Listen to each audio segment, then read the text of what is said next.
If you fell into Jupiter's red spot? 1 minute, you're setting up a new space station orbiting Jupiter. The next, you're plunging right into the middle of a giant, red cyclone of death.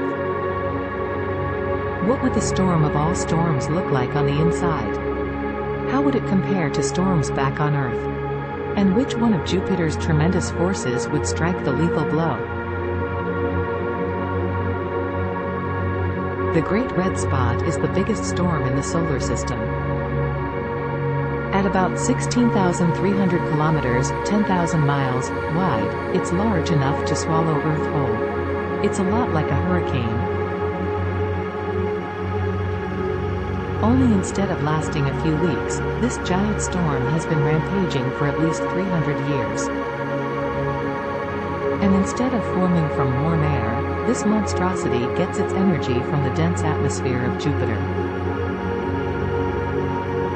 Fueled by the abundance of the planet's hydrogen and helium, the Great Red Spot reaches 500 kilometers, 310 miles, into its atmosphere.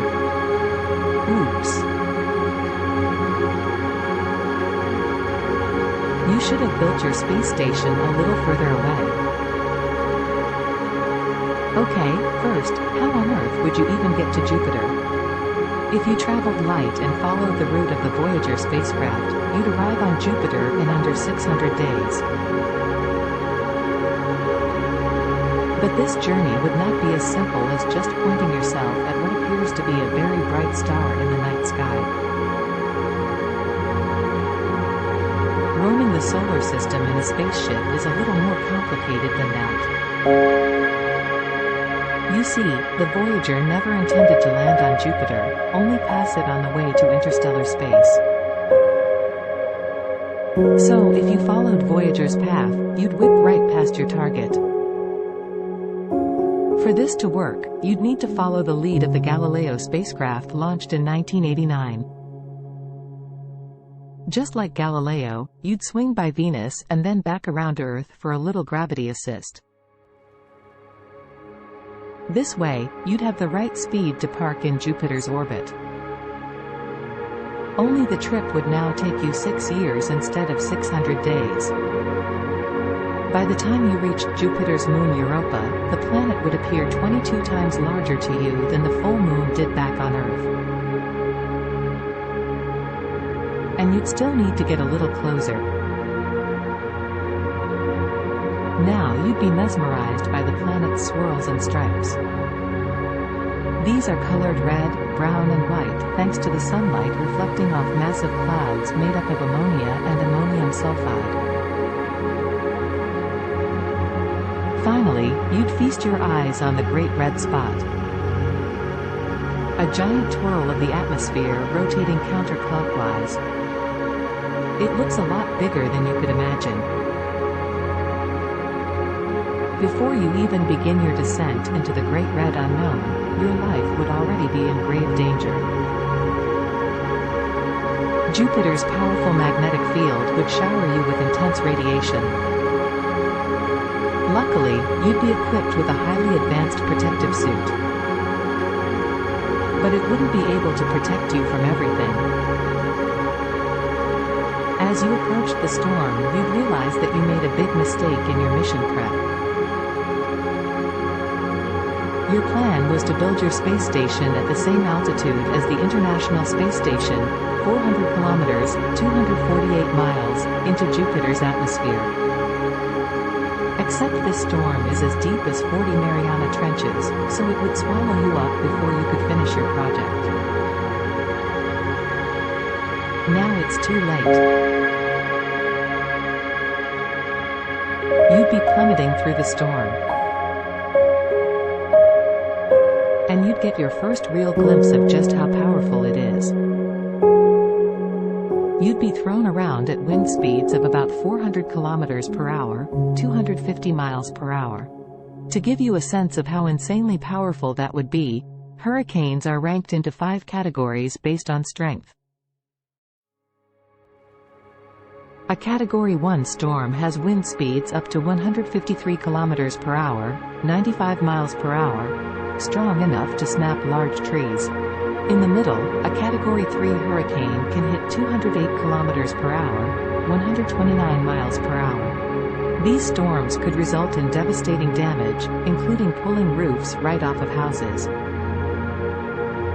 Lastly, a Category 5 hurricane back on Earth has wind speeds of 252 kilometers per hour, 157 miles per hour, or higher. That packs enough of a punch to collapse buildings. But that's still only half as strong as the winds in the Great Red Spot.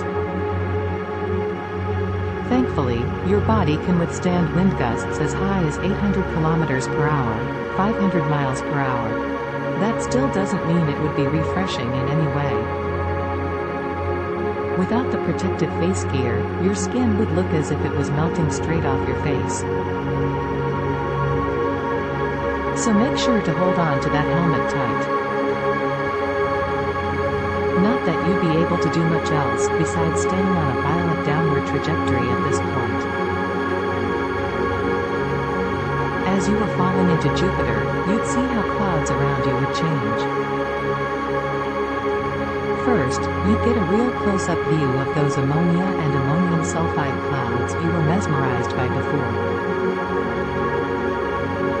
Then you pass through clouds made of water, just like the ones on Earth. The temperature and pressure all around you would be changing too. Sadly, none of this would be comfortable for you, especially not at the same time.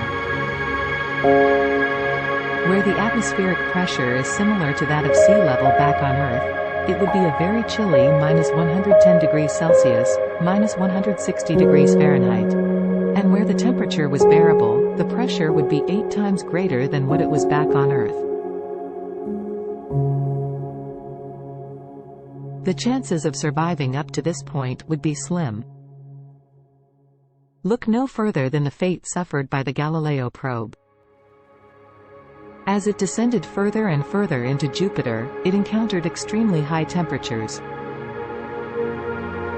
And what do you think happens to a probe in that environment? Yep, it vaporizes.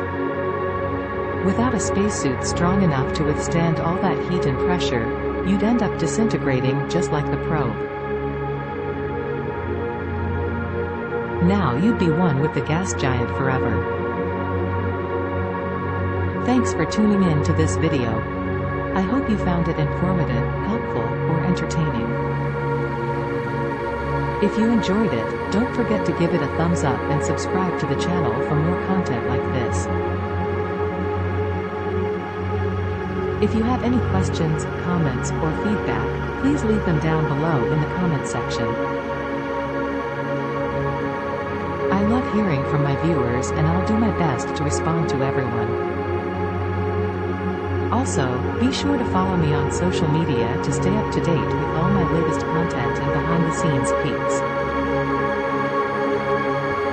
Thanks again for watching and I'll see you in the next video.